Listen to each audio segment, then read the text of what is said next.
எங்கே பிறந்தா எப்படி இருந்தானே. இப்படித்தான் இந்த ஜாதகத்தை இணைக்கிறதுக்கு அவங்க ஏதோ இது பண்ணியிருக்காங்க. இது இவங்களுக்கு புரியலை, அவ்வளோதான். அதனால் திருமண வாழ்க்கை அப்படின்றத நம்ம எடுத்துக்கிட்டோன்னா கிரகங்களால் தான் இதுக்கு. அதுலேயும் ஒரு விஷயம் என்னென்னா, இப்போ மேஷ லக்னம் 7ஆம் இடம், ஓகே, நல்ல அழகான நல்ல குணம் படைத்த விட்டு கொடுத்து போகக்கூடிய தன்னை அர்ப்பணிக்கக்கூடிய ஒரு மனைவி வருவாள்.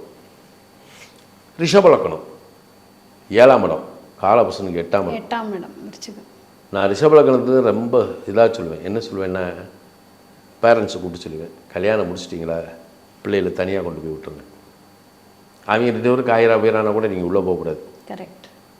ஏன்னா திருமணம் பண்ணுறதுக்கு முன்னாடி அந்த பிறந்த வீட்டில் அந்த பிள்ளை எப்படி இருக்கும்? பொறுமை, நிதானம், அன்பு, சாந்தம் எல்லாம் இருக்கும்.